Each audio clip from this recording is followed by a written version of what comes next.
Okay, let's talk about central tendency and measures of dispersion.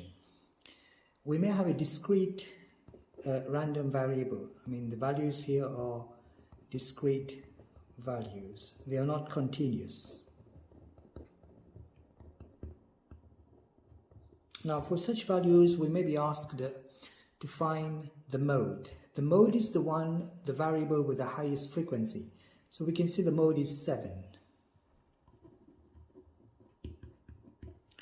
And then we were asked to find the median. Now, how do we find the median? The median is basically the middle term.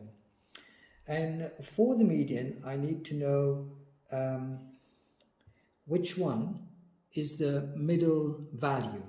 So basically for median, we use the number of variables. Okay, so for median is number of variables is n plus 1, and all of that divided by 2, and that's the value where our median is going to lie.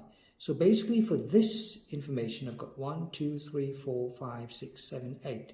So the value of n turns out to be 8, meaning that I'm going to do 8 plus 1 divided by 2, which is 9 over 2.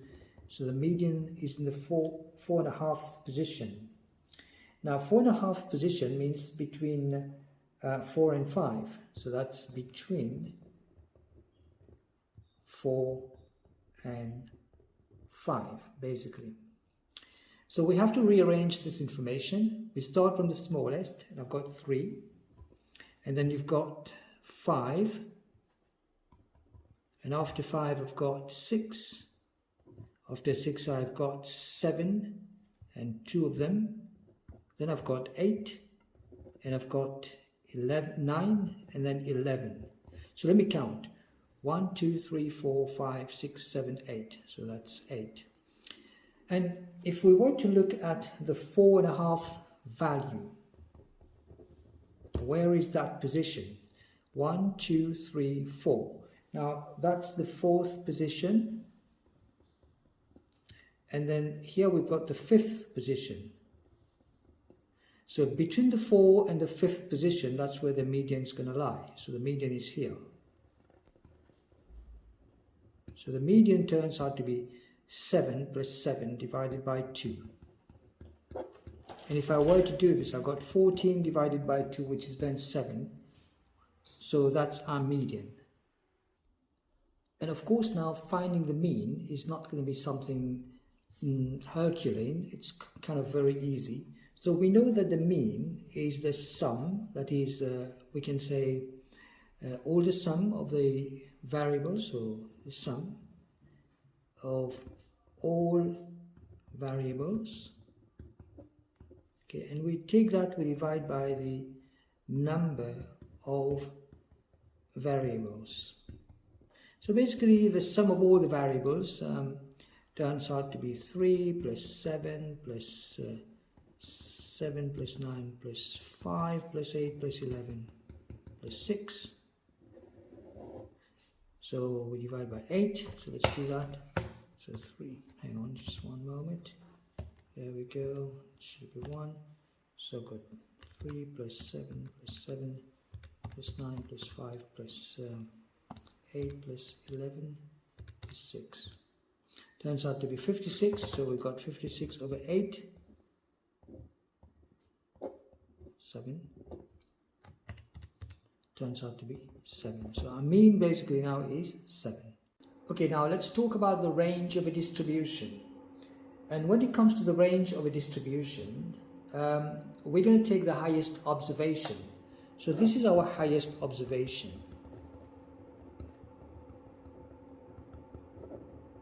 So what we basically do, we take the highest observation minus the lowest observation.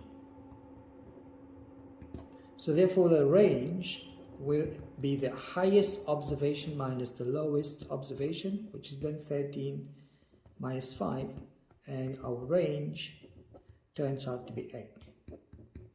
So here we are. Now we may also be asked to find the lower quartile upper quartile and interquartile of a distribution.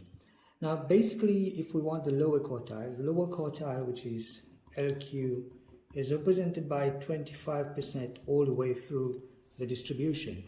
Now we've got n is equal to 9. So for the lower quartile, because we're taking 1/4, so what we're going to do, we're going to take n plus 1, okay, and divide by 100 and multiply by 25, which is 25%. Alright, so basically we have then 9 plus 1 divided by 100 times 25, so that's 10 times 25%, which is then 2.5. So our lower quartile is going to be found in 2.5 positions. So this is 1, 2. This is our second position. That's our third position. So here is the lower quartile. So lower quartile will be then 3 plus 5 divided by 2, which is then 8 over 2 is 4. So that's our lower quartile. Now for the upper quartile, again n plus 1 over 100 times, this time 75%. Now that's for the upper quartile. And we've got then 10 over 100 times 75 comes to 7.5, I suppose. Right, so basically we've got 10 divided by 100 times 75, and that's 7.5. 1, 2, 3, 4, 5, 6, 7. So 7 and 7.5 is between 7 and 8. So this is 8. That's 7th position. That's the 8th position. So our upper quartile is going to be found here in the middle. So therefore I'm going to say upper quartile is equal to 11 plus 12, and all of that divided by 2. And if you were to do this, you'll get 11.5. Now that's our lower quartile. And then for the interquartile range, we take the upper quartile value minus the lower quartile. So the upper quartile was 11.5 minus the lower quartile, which is then 4, and that comes to, so take 7.5, I suppose. Yep, 7.5. So this is our interquartile range. So that's about it for the upper quartile, lower quartile, and interquartile range.